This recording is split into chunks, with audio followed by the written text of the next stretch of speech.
I learn English. I learn English. So do you. So do you. We will hear and speak it. We will hear and speak it. Read and write it too.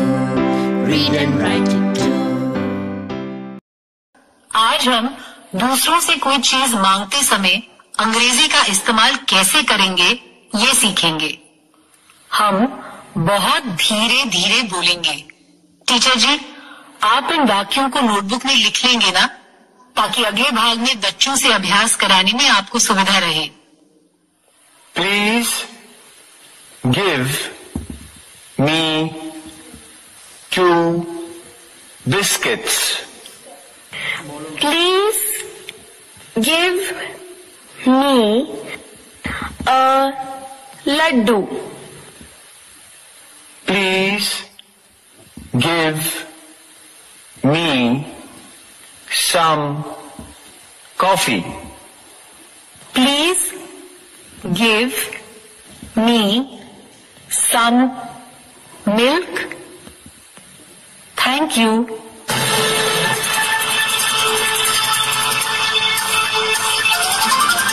दोस्तों, अब आपकी बारी है।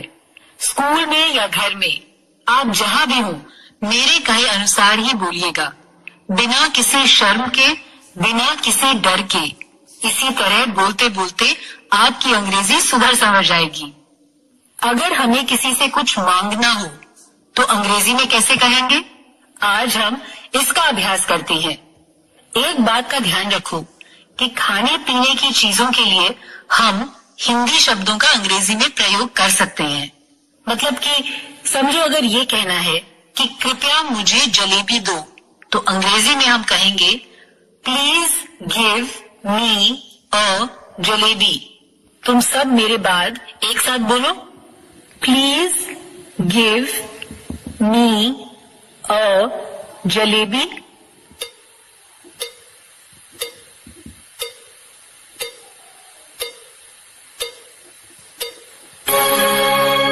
ये तो हुआ उन चीजों के लिए जो गिनी जा सकती हैं। लेकिन अगर हमें ऐसी चीजें मांगनी हो जो हम गिन नहीं सकते हैं, तो मिसाल के तौर पर दूध, तो हम कहेंगे please give me some milk, यानी कृपया मुझे थोड़ा दूध दो। अब मेरे बाद तुम सब एक साथ बोलो, please give me some milk.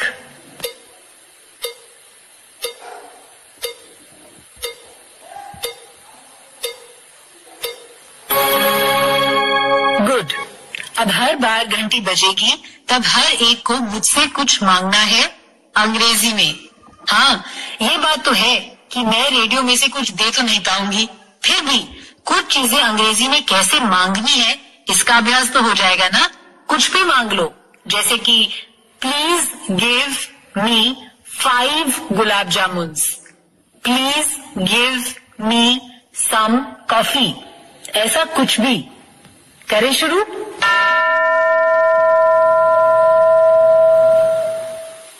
एक बच्चा तैयार है, बताओ क्या दूं मैं तुम्हें?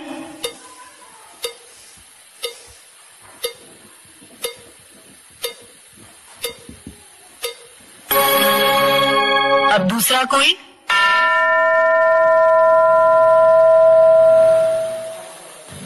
तुम बोलो।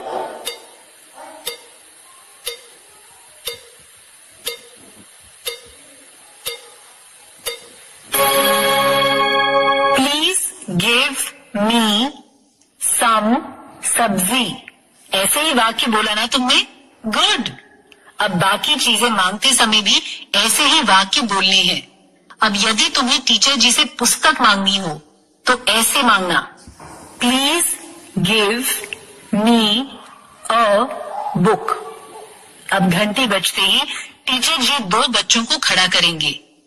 अब एक को अंग्रेजी में दूसरे से कुछ मांगना है, please give me a pencil. दूसरे को वो चीज देनी है। फिर पहला बच्चा कहेगा थैंक यू, मतलब धन्यवाद। करें शुरू।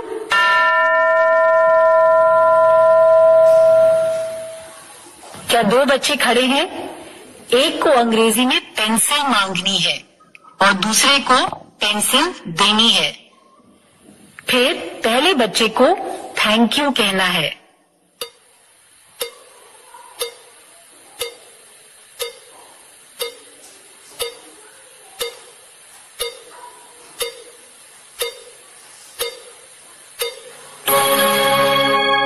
अब दूसरे दोनों, एक को कॉपी मांगनी है और दूसरे को कॉपी देनी है।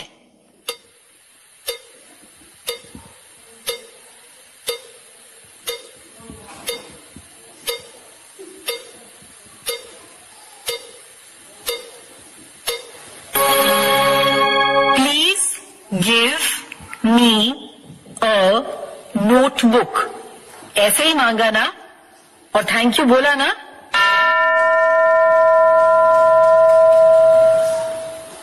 अब दूसरे दोनों तैयार, एक को पटरी मांगनी है और दूसरे को पटरी देनी है।